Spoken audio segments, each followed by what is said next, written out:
Hello everyone, मैं आपका स्वागत करती हूँ सीयूईटी हिंदी हब में। आज के इस सेशन में हम बात करेंगे तो आपके अभ्रंश साहित्य के बाकी जो कवि बचे थे उनके बारे में, साथ ही साथ हम आज जो है सिद्ध साहित्य को देखेंगे और हम जानेंगे कि सिद्ध साहित्य में कौन कौन से कवि आते हैं, उनकी कौन कौन सी रचनाएं हैं, ये सिद्ध साहित्य जो है वो कहाँ से आया और इसमें किस किस चीजों के बारे में बात की गई, यानी कि प्रवृत्तियों के बारे में भी जानेंगे थोड़ा बहुत। और थोड़ा बहुत हम सिद्ध साहित्य के जो आपके कवि थे या फिर सिद्ध साहित्य के जो रचनाकार रहे हैं उनके बारे में हम थोड़ी बातें करेंगे। अभ्रंश साहित्य के बारे में बात करने से पहले हमने आदिकाल के नामकरण के बारे में बात किया था और उसी के साथ साथ हमने जो है आदिकाल के काल विभाजन की बात करी थी और उसके बाद हमने देखा था कि किस किस आपके साहित्य के आधार पर आदिकाल का नामकरण आदिकाल रखा गया, या फिर ये कहा जाए तो किसने किस क्या नाम दिया, ये भी हम सारी चीजें देख रहे थे। ठीक है, तो आज के सेशन में हम बात करेंगे। तो हमने स्वयंभू जी के बारे में बात कर लिया था कि उन्हें हम क्या कहते हैं, तो अभ्रंश साहित्य का प्रथम कवि कहते हैं, या फिर ये कहा जाए तो आपके राम कुमार वर्मा ने अभ्रंश साहित्य का ही नहीं हिंदी का प्रथम कवि स्वीकार किया। साथ ही साथ ये भी चीजें हमें याद रखनी है कि आपके स्वयंभू को सर्वमान्य रूप से हिंदी का प्रथम कवि स्वीकार नहीं किया गया है। ये तो आपके राम कुमार वर्मा जी हैं, उन्होंने इसलिए किया क्योंकि उन्होंने संधि काल के अंतर्गत जो है वो अभ्रंश साहित्य को रखा। इसी तरीके से आपके अलग अलग विद्वानों का अलग अलग मत था, उन्होंने जो समय निर्धारण किया था उस आधार पे जो जो कवि आते गए उसी आधार पर उन्होंने कहा कि प्रथम कवि हैं और वो स्वीकार करते गए। ठीक है, तो इसीलिए जैसे अब आपके राम कुमार वर्मा जी ने स्वयंभू को प्रथम कवि स्वीकार किया तो वो अभ्रंश साहित्य पहले आता है, तो हमें उनके बारे में पढ़ना था, तो हमने आपके स्वयंभू जी के बारे में पढ़ा। अब आज हम बात करेंगे आपके जोइंदू जी के बारे में, राम सिंह के बारे में, उसके बाद अगर हम बात करेंगे तो जिंददत्त सूरी के बारे में, तो इन लोगों के बारे में, अब्दुल रहमान जी के बारे में तो पढ़ते हैं। जोइंदू जो है उन्होंने परमात्मा प्रकाश और योगसार नामक 2 रचनाएं लिखी है। ठीक है, कौन सी रचनाएं?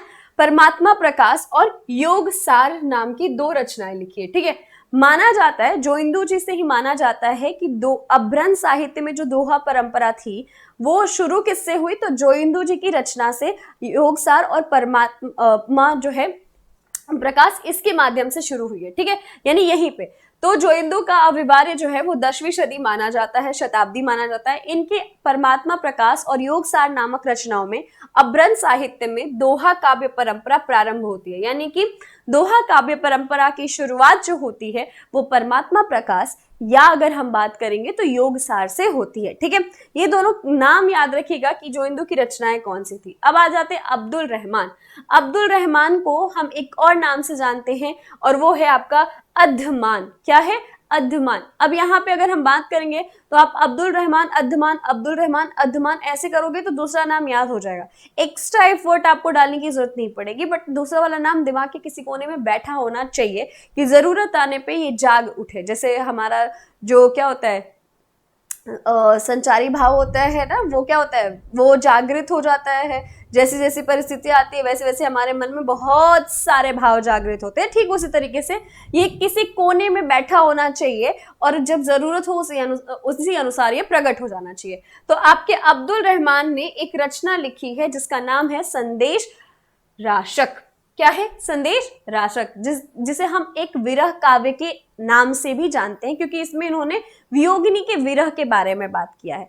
साथ ही साथ ये जो अब्दुल रहमान थे वो भारतीय भाषा में लिखने वाले इस्लाम धर्म के प्रथम कवि थे, यानी कोई ऐसा था जिन्होंने मतलब इस्लाम धर्म का कोई ऐसा था जिन्होंने भारतीय भाषा में रचना की थी। ठीक है, तो हम बात करेंगे तो अब्दुल रहमान का जो समय सीमा माना जाता है वो 12वीं शताब्दी से आपके 13वीं शताब्दी तक का माना जाता है।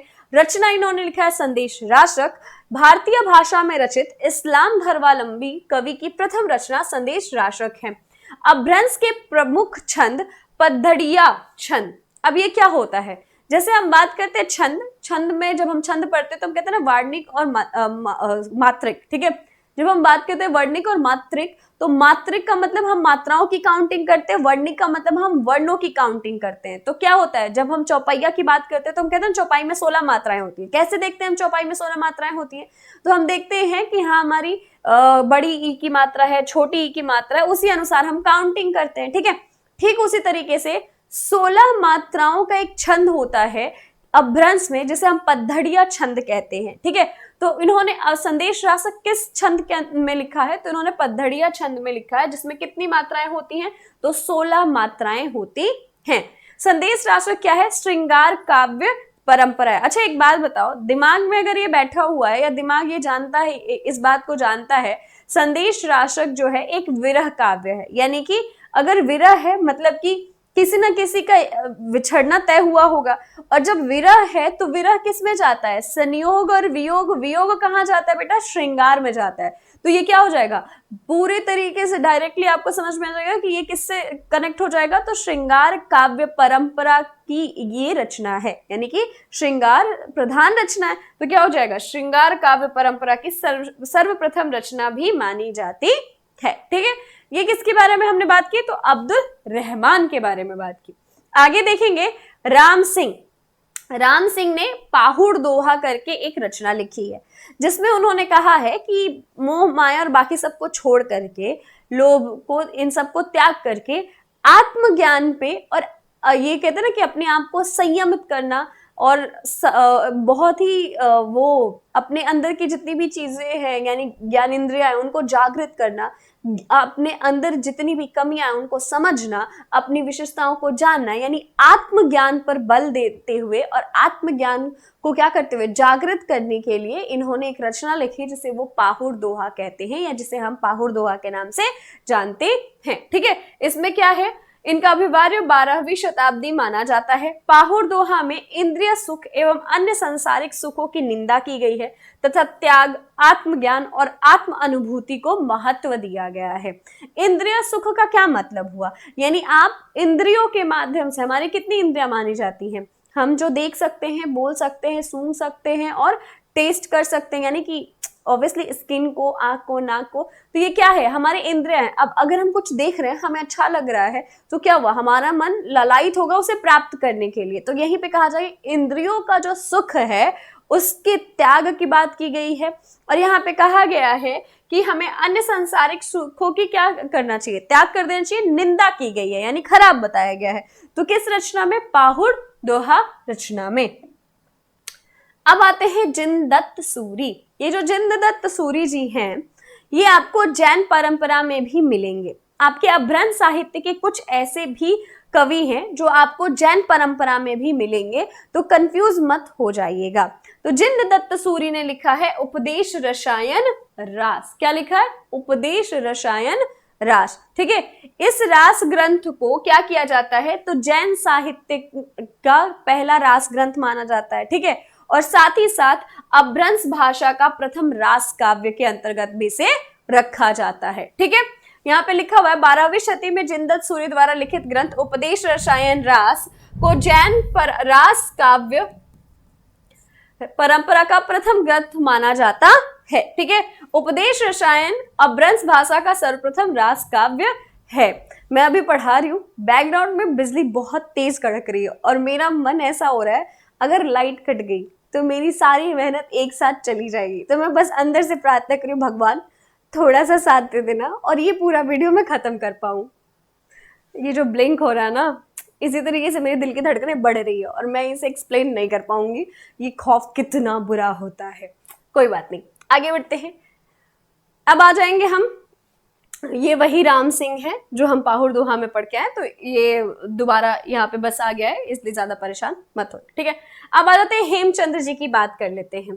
हेमचंद्र जी का जो जन्म है वो 1088 ईस्वी माना जाता है और इन्हें प्राकृत का पाणिनि भी कहा जाता है। क्या कहा जाता है? प्राकृत का पाणिनि। ठीक है,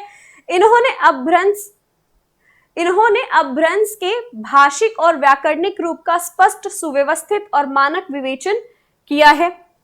सिद्ध हेम, शब्दानुशासन, प्राकृत व्याकरण इनका प्रसिद्ध व्याकरण ग्रंथ है। इसमें संस्कृत, प्राकृत और अभ्रंश तीनों को उदाहरणों के रूप में समावेश किया गया है। अब एक बात याद रखिएगा, यहाँ पे सिद्ध हेम या शब्दानुशासन, शब्दानुशासन सबसे ज्यादा आता है। सिद्ध हेम थोड़ा थोड़ा बहुत इधर आपने सुना होगा। शब्दानुशासन एक व्याकरण ग्रंथ है। कभी कभी पूछा जाता है कि निम्नलिखित में से कौन सा एक व्याकरण ग्रंथ है, तो आपको याद होना चाहिए कि कौन है। तो आपका सिद्ध जो आपके ये हेमसिद्ध जो है, इसी को शब्दानुशासन कहते हैं। और यही जो शब्दानुशासन है, यही आपका व्याकरणिक एक ग्रंथ है। तो इस बात का ध्यान रखिएगा, ठीक है। चलिए अब आगे बढ़ते हैं और हम बात करते हैं आगे कि हमारे जो प्राकृत पैंगलम है वो क्या है, और इसके बारे में थोड़ी सी चीजों को जानते हैं, ठीक है। तो प्राकृत पैंगलम सूत्र में विद्याधर, शांगधर, जज्जब, बब्बर आदि कवियों की रचनाएं मिलती हैं।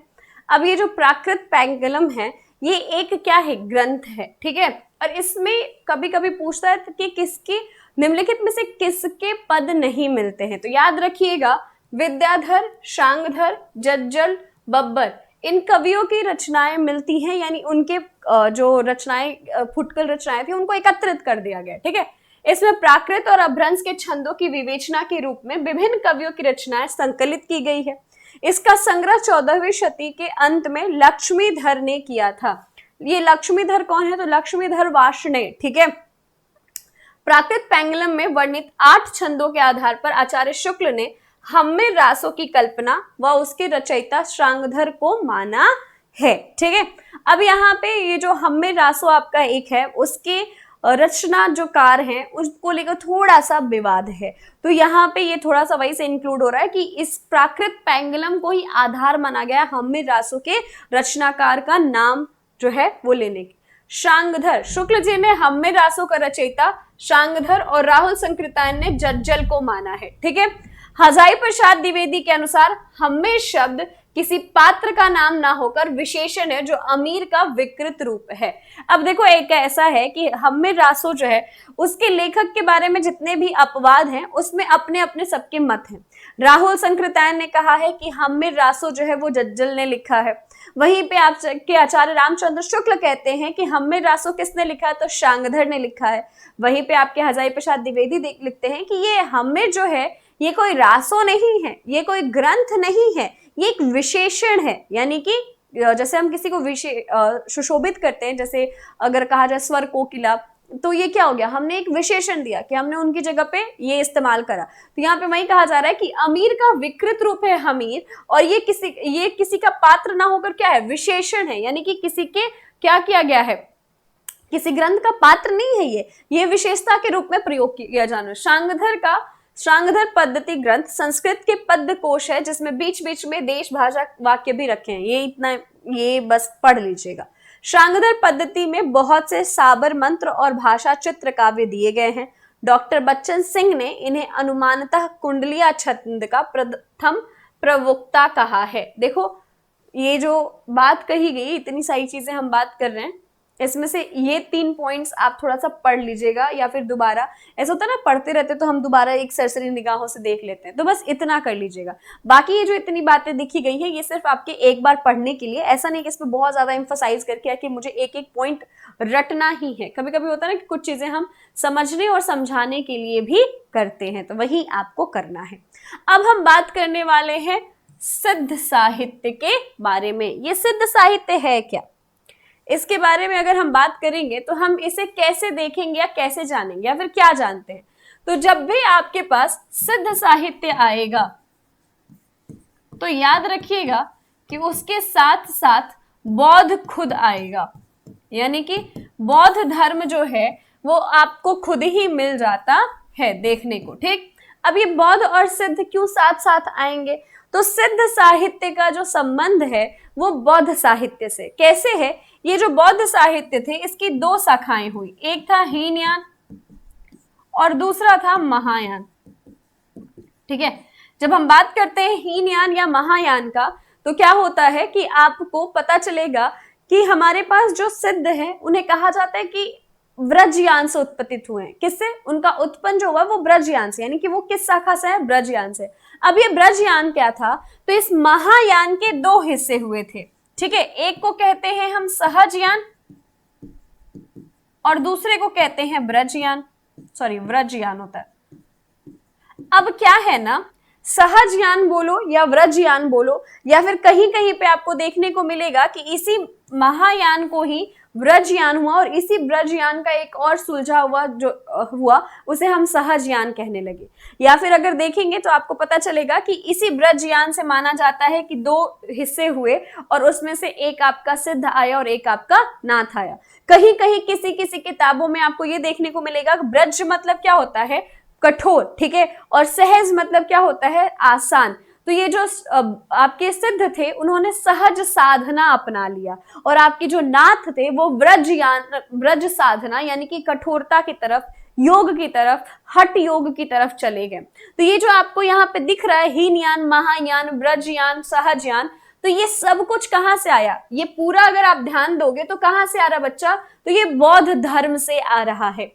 यानी बौद्ध धर्म के ही दो ऐसे हिस्से हुए जिसमें एक गौतम बुद्ध को क्या मानते थे, वो परमात्मा मानते थे, वो मानते थे कि वो इंसान है ही नहीं, वो क्या हुआ है, वो अवतरित हुए हैं और उन्होंने हमें ज्ञान देना या फिर इस संसार से मुक्ति पाने का हमें जो ज्ञान है वो वही दे सकते हैं, इंद्रियों पे क्या करना, काबू करना वही बता सकते। तो वो क्या है, वो परमात्मा है। तो उनकी पूजा करना, मूर्ति पूजा करना, इन सब पे विश्वास रखने लगे।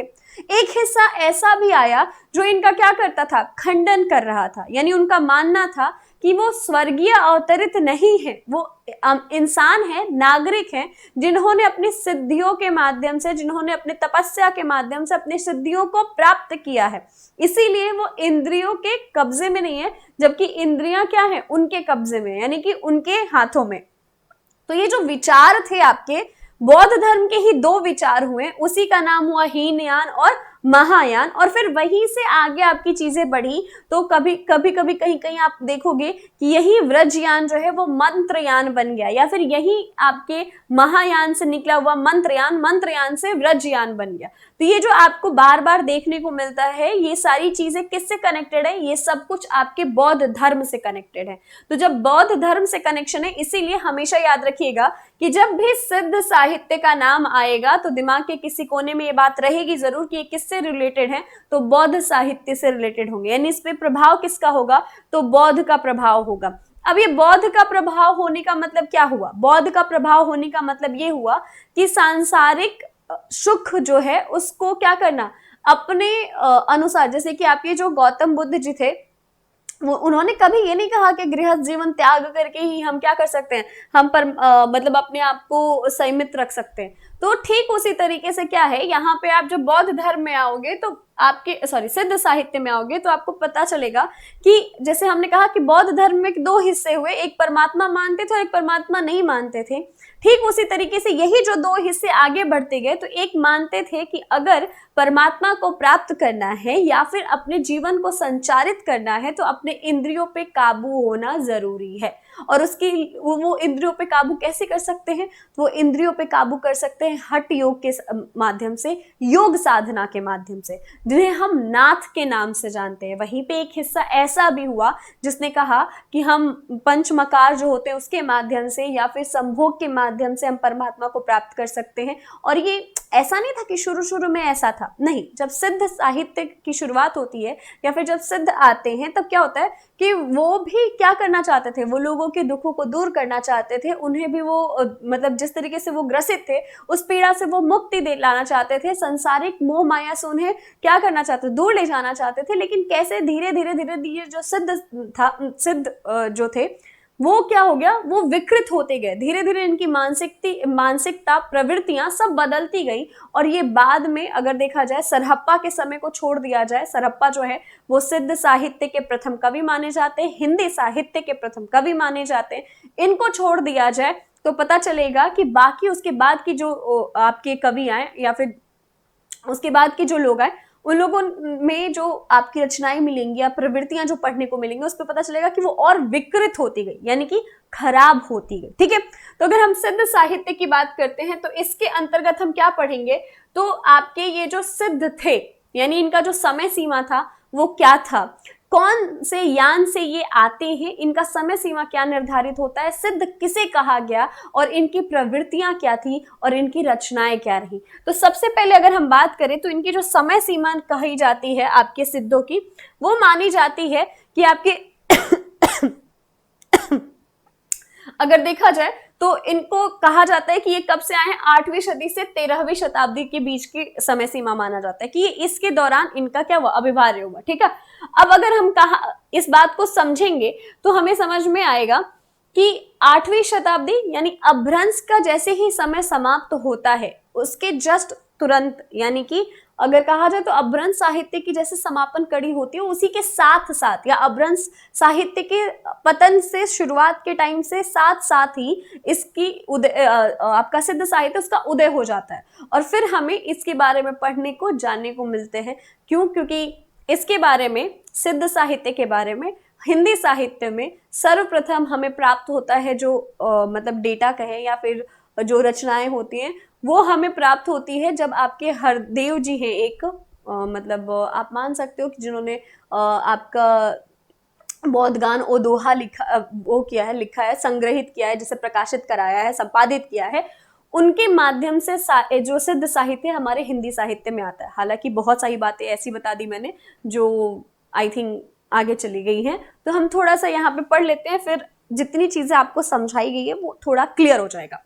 बौद्ध धर्म के ब्रजयान तत्व का प्रचार करने के लिए जो साहित्य देश भाषा में लिखा गया वही सिद्ध साहित्य कहलाया।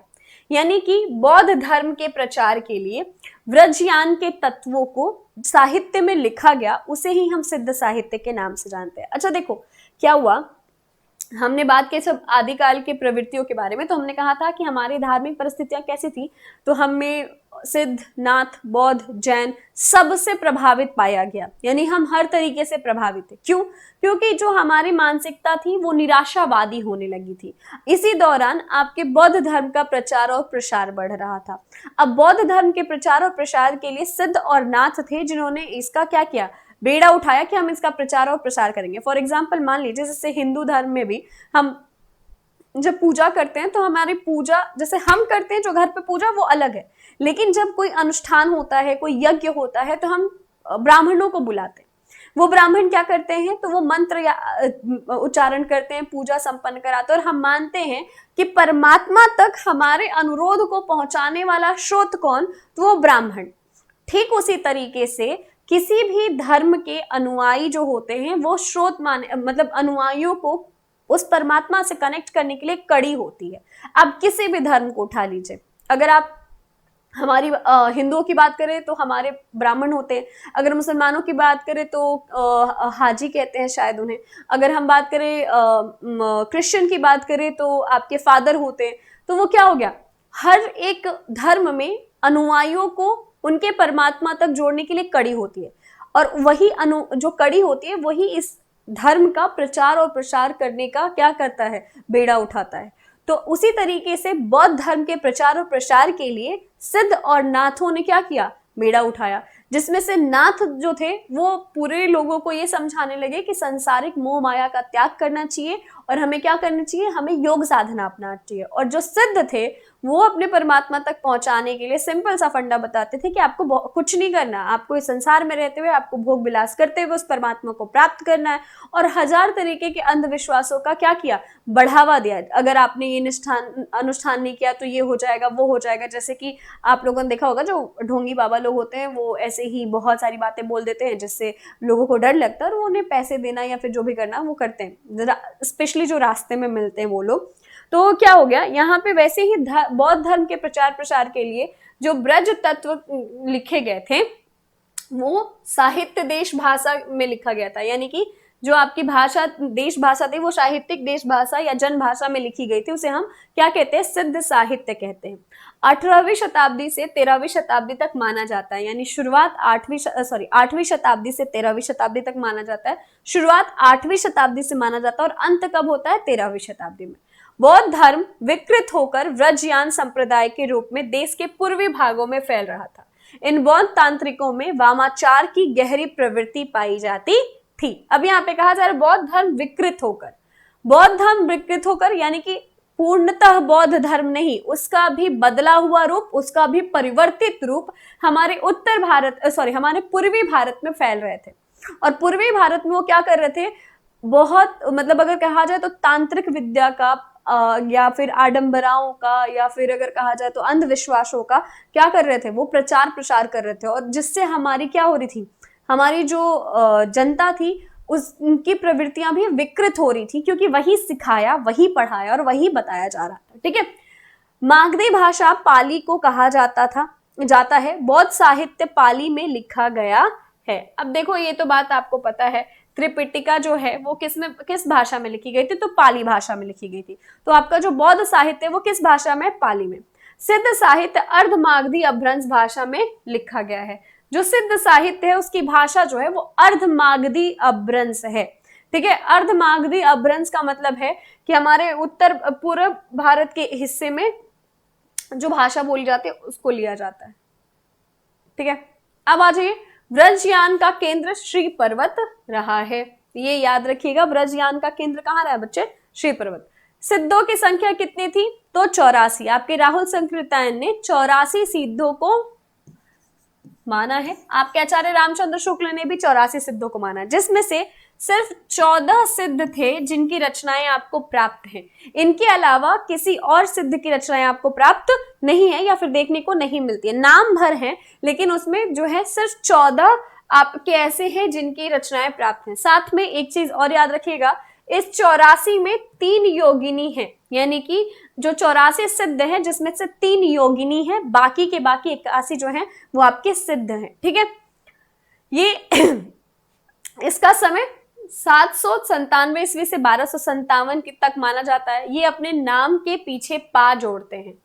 ये अगर आपको पहचानना है कि आपके सिद्ध कवि हैं, तो आपको याद रखना कि इनके नाम के पीछे क्या होता है? पा होता है। सरहप्पा, कन्हप्पा, लोईप्पा, सबरप्पा, ये क्या है? इन सबके नाम के पीछे क्या मिलेगा? पा मिलेगा। ठीक है, अब ये पा आने का भी मतलब ये है, आपने देखा होगा कि पाद वंदन किया जाता है, यानी पैरों के वंदना किए जाते हैं, या फिर हमें जब कोई आकृति नहीं प्राप्त होती या फिर कोई हमें ऐसा आधार नहीं प्राप्त होता जिसकी हम आराधना करें, तो हम क्या करते हैं? हम पाद वंदन करते हैं। हम मतलब कि क्या करते हैं? अगर हम आराधना भी करते हैं तो क्या परमात्मा की आराधना करने के लिए हम सीधे उनके गले लग जाते हैं? नहीं, उनके चरणों, हमारी भक्ति कैसे होती है? दास्य भाव की भक्ति होती है, हम उनके चरणों में। तो ये जो पाद है वो वही पाद वंदन से आया है, जहां पे पा जोड़ा जाता है, यानी कि ये आपके सिद्ध थे, इनके नाम के पीछे पा लगा दिया गया। ठीक है, सहजवानियों की भाषा का नाम सांध्य भाषा था। अब ये सहजवानी या फिर सहजयान जो था वो कहाँ से आया? तो यही ब्रजयान में जो सिद्ध थे उन्हीं को सहजयानी कहा जाने लगा, यानी कि जिन्होंने सहज साधना अपना लिया। सहज साधना क्या था? तो सहज साधना ये था कि आराम से पूरा जिस तरीके से जीवन व्यापन करना वैसे करते हैं, संसार में रहते हैं, भोग विलास को अपना साधन बनाते हैं, और यही इन्होंने अपना लिया। तो इन्होंने सहजयान को अपना लिया। ठीक है, इनकी भाषा क्या थी? सांध्य भाषा थी। कुछ विद्वानों ने सांध्य भाषा का अर्थ यह बताया कि यह ऐसी भाषा है जिसे संध्या के समय में प्रकाश या अंधकार का मिश्रण। देखो ऐसा है, यहाँ पे जब हम बात करते हैं तो ये भाषा पूछी जाती है सांध्य भाषा क्या है, तो यहाँ पे यही कहा जा रहा है, कुछ विद्वानों ने संध्या भाषा का अर्थ यह बताया कि यह ऐसी भाषा है जिसमें संध्या के समान प्रकाश तथा अंधकार का मिश्रण है। ज्ञान के आलोक में उसकी सारी बातें स्पष्ट हो जाती हैं। यानी कि अगर हम बात करें तो संध्या भाषा वो है, जैसे संध्या का समय होता है तो क्या होता है बच्चा? आपका अंधकार और प्रकाश दोनों का मिश्रण होता है, यानी एक ऐसी गोधुल वेला होती है। ठीक उसी तरीके से क्या होता है, इस गोधुल वेला में जैसे अंधकार और प्रकाश, अंधकार किसका वो होता है? शोधक होता है। ये मतलब कहा जाता है ना कि ये किसी को इंडिकेट करेगा। किसको इंडिकेट करेगा? तो अंधकार हमारी बुराइयों को, या फिर कहा जा सकता है कि हमारी अज्ञानता को बताता है, दर्शाता है। वहीं पे अगर हम बात करेंगे प्रकाश, तो किसको दर्शाता है? ज्ञान को। तो कहा जाता है कि अगर आपको ज्ञान हो गया है तो आप इस के माध्यम से क्या करोगे? अंधकार और प्रकाश दोनों में अंतर प्राप्त कर लोगे, समझ जाओगे। तो यहाँ पे यही कहा, ज्ञान के आलोक से उसकी सारी बातें स्पष्ट हो जाती है। यानी सांध्य भाषा ऐसी भाषा है जिसमें अंधकार और प्रकाश दोनों का मिश्रण है, लेकिन ज्ञान अगर आपको हो तो आपका क्या हो जाएगा? आपको के लिए उसकी बातें स्पष्ट हो जाएगी, वो बातें आपको समझ में आने लगेगी। ठीक है, प्रबोध चंद्र बागजी द्वारा तिल्लोपन, सरहप्पा, कन्हप्पा आदि के उपलब्ध दोहों को दोहा कोश के नाम से छपवाया गया है। राहुल जी उनके चार्यपादों और दोहों को हिंदी काव्यधारा शीर्षक से संपादित करवाया। ठीक है, हरप्रसाद शास्त्री ने कुछ सिद्धों के चार्य गीतों और दोहों कोशों का बौद्ध गान ओ दोहा नाम से सन 1917 में संपादन प्रकाशन किया।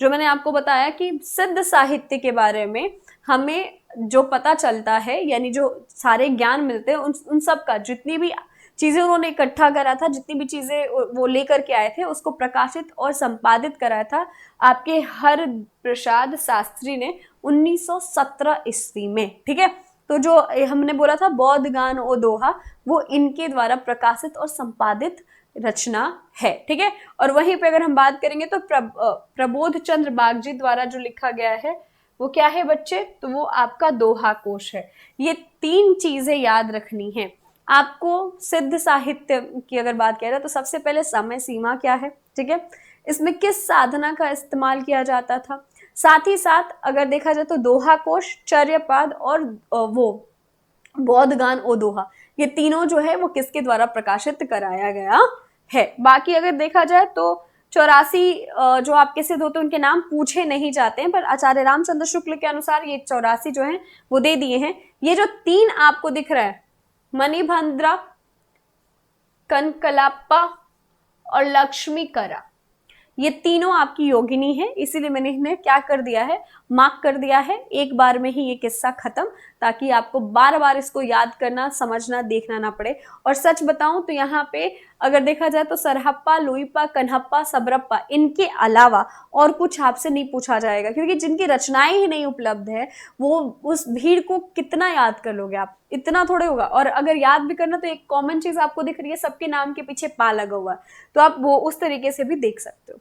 सरहप्पा, शबरप्पा, लुईपा, दारिकप्पा, डोम्भिप्पा, भूगुप्पा, टठिप्पा, कढ़प्पा आदि शब्द हिंदू विचार पद्धति से लिए गए हैं। यद्यपि हजारी प्रसाद द्विवेदी व्रजपानी को यक्षों का एक देवता मानते थे। व्रज शब्द जो है वो आयुष्वध से है। अब देखो यार, व्रजयान जो है उसको 2 टुकड़ों में बांटा जाता है। व्रज का मतलब जो होता है, यहाँ कहा गया है यक्षों का एक देवता माना जाता था, और व्रज का जो मतलब माना जाता है वो कठोर माना जाता है। ठीक है, और यान यानी कि वह साधन जिसके माध्यम से उस परमात्मा को प्राप्त किया जा सकता है।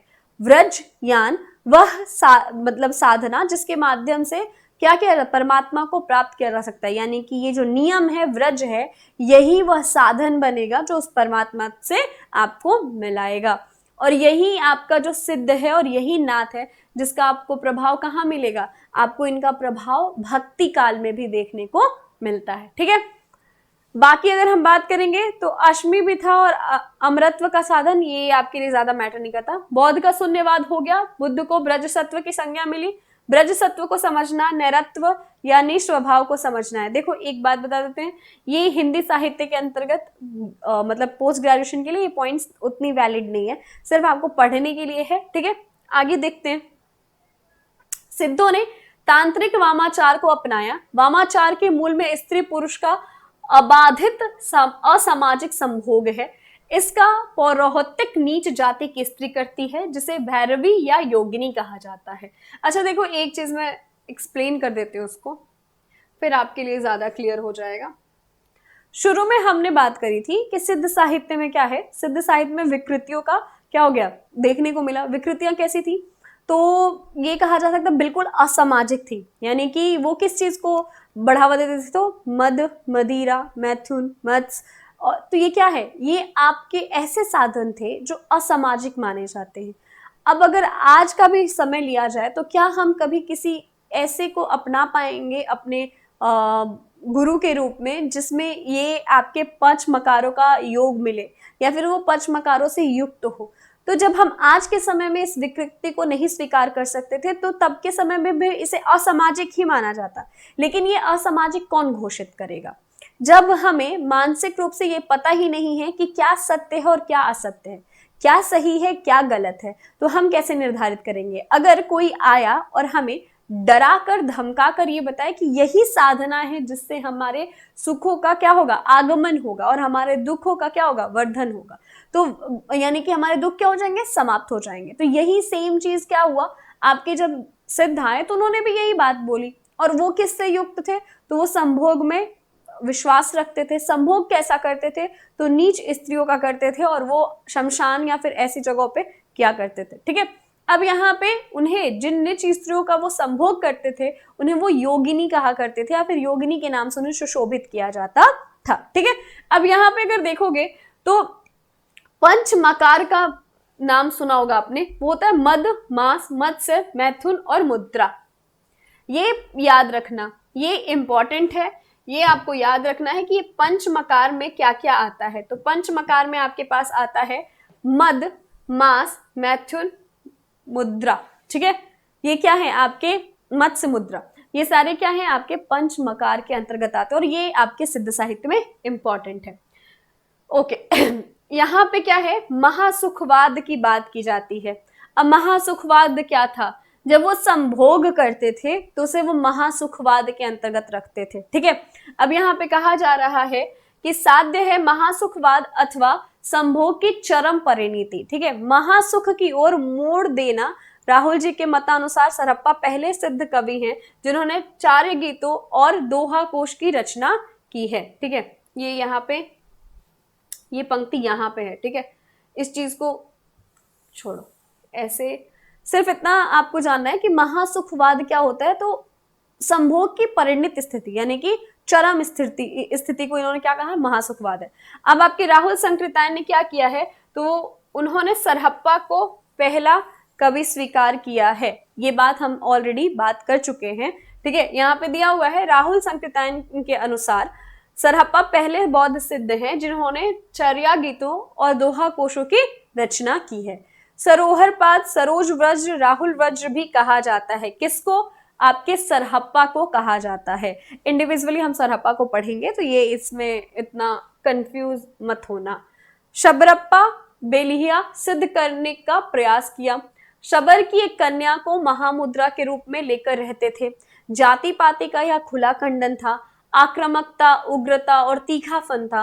वह बाद में चलकर कबीर में भी सुनाई पड़ता है। आक्रोश की भाषा का पहला प्रयोग सरहप्पा में ही दिखाई देता है। ठीक है, अब देखो ऐसा है कि जैसे हमने कहा कि जो ये विकृत रूप था वो सरहप्पा के बाद आया। जब तक सरहप्पा थे या फिर कहा जाता है, माना जाता है कि सरहप्पा के समय तक ये जो आपके बौद्ध के विकृत रूप थे वो उतना नहीं देखने को मिला, पर धीरे धीरे आपकी परिस्थितियां बद से बदतर होती चली गई। साथ ही साथ मैंने कहा कि सिद्ध का ही प्रभाव आपको भक्ति काल में भी देखने को मिलता है। तो यही आपकी जो प्रखरता होती है, जो अखड़पन होता है बातों में, वो आपके कबीर में भी जाकर के देखने को मिलेगा। ठीक है, अब सबसे पहले बात करते हैं हम सरहप्पा के बारे में। प्रथम सिद्ध सरहप्पा को हिंदी का प्रथम कवि माना जाता है। किसने माना है, तो यहाँ पे आप लिख लीजिए, वो जो हौच पौच हुआ था वहां पे भूल जाते हैं या फिर उस चीज को वहीं पे थोड़ा सा स्किप मार देंगे और यहां से हम क्लियर देखेंगे। सरहप्पा को सरोज व्रज, राहुल भद्र आदि नामों से भी जाना जाता है। डॉक्टर वी भट्टाचार्य ने इन्हें बांग्ला भाषा का प्रथम कवि माना है। इनके 32 ग्रंथ बताए जाते हैं जिसमें दोहा कोश प्रसिद्ध है। ये बस याद रखना, दोहा कोश किसका है, सरहप्पा का है। हिंदी में सर्वप्रथम चौपाई और दोहा पद्धति का प्रयोग इन्हीं की रचनाओं में मिलता है। बच्चन सिंह ने लिखा है, आक्रोश की भाषा का पहला प्रयोग सरहप्पा में ही दिखाई देता है और उसके बाद इसी का प्रभाव माना जाता है। किस पर पड़ गया, तो आपके कबीरदास जी पे पड़ गया। इस बात का बहुत ध्यान रखिएगा। ठीक है, चलिए आगे बढ़ते हैं। शबरप्पा सरहप्पा के शिष्य थे। ठीक है, जन्म इनका कब हुआ था, तो 780 ईस्वी में माना जाता है। शबरों की वेशभूषा में रहने से सबरप्पा कहे गए। इनका प्रसिद्ध ग्रंथ क्या है, तो चार्यापद है। क्या है, चार्यापद। चार्यापद एक प्रकार का गीत है जो प्रायः अनुष्ठानों के समय गाया जाता है। ठीक है, आगे बढ़ते हैं।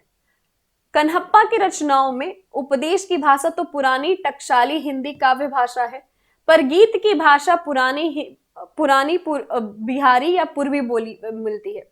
यही भेद हम आगे चलकर कबीर की साखी रमैनी की भाषा में पाते हैं। साखी की भाषा तो खड़ी बोली राजस्थानी मिश्रित सामान्य भाषा साधुकड़ी है, पर रमैनी की पदों की भाषा में काव्य की ब्रज भाषा और कई कई पूर्वी भी बोली जाती है। जो हमने बात करी थी कि आपके जो सिद्ध हैं इनकी भाषा का प्रभाव भक्ति काल में भी पढ़ता है तो उसमें सबसे ज्यादा पढ़ता है किस पे, कबीर पे पढ़ा है, ठीक है। अब इसका ये मतलब नहीं कि कबीर जो बाह्य आडंबरों का खंडन करते हैं वो बिल्कुल भूल जाएंगे, ऐसा नहीं, उनकी भाषा का बस प्रभाव पड़ा है, बाकी तो कबीर जो है वो मुखर थे। लुइपा जन्म 773 ईस्वी, शरहप्पा के शिष्य थे। सिद्धों में लुइपा का सबसे ऊंचा स्थान था और ये जो है लुइपा को माना जाता है कि वो सबसे ज्यादा प्रचलित भी थे, ठीक है, मतलब कि जिनका नाम बहुत ज्यादा हुआ। उसके बाद अगर हम बात करें डोम्बिप्पा, डोम्बिप्पा का जन्म जो है 840 ईस्वी में हुआ है, ठीक है।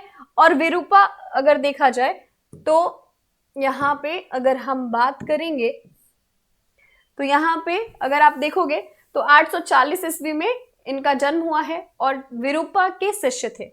इनके 21 ग्रंथ बताए जाते हैं जिसमें से डोम्बिप गीतिका, योगचर्या, अक्षर द्युकोपदेश, ठीक है, ये क्या है, ये आपके डोम्बिप्पा के रचनाएं हैं। तो अगर हम बात करेंगे तो सरहप्पा, शबरप्पा, कण्हप्पा, लुइपा, डोम्बिप्पा, इन पांचों के बारे में थोड़ी थोड़ी सी चीजें हमने पढ़ी है। और अगर हम बात करें तो इसी के साथ आपका जो सिद्ध साहित्य है वो समाप्त हो जाता है। लेकिन कुछ चीजें जैसे वन लाइनर के फॉर्मेट में अगर आपको मिल जाए तो ऑब्वियसली है आपको ज्यादा अच्छा लगेगा और आपके क्या है ना, जो आपके सिद्ध साहित्य वो थोड़ा सा ऐसा है कि यहाँ पे रचनाएं जो हैं वो बहुत लिमिटेड हैं, नाम बहुत है क्योंकि किसी ने संपादन किया है, किसी ने प्रकाशन किया है। तो इन सारी चीजों को एक एक लाइन में वो करके बहुत ही ज्यादा कहते हैं ना शॉर्ट फॉर्म में डाल करके कोशिश होगी कि आपको कल की क्लास से पहले या फिर आज की क्लास में पीडीएफ जब अपलोड होगा तो उसी के साथ उसे भी अपलोड कर दिया जाए, नहीं तो फिर कल की क्लास में जब हम शुरू करेंगे तो पहले स्लाइड में वही डालेंगे ताकि एक बार हम उस पर बात भी कर ले और फिर हम जा करके उसे अपलोड भी कर देंगे उसी फॉर्मेट में, तो आपके लिए भी ईजी हो जाएगा। तो आज का जो सेशन है हम यहीं पे समाप्त करेंगे। अब हम मिलेंगे आपसे नेक्स्ट सेशन में जहां पर हम नाथ और जैन साहित्य को पढ़ेंगे, समझेंगे, जानेंगे। तब तक आप अपना ध्यान रखो, स्वस्थ रहो, मस्त रहो और हंसते रहो। Thank you.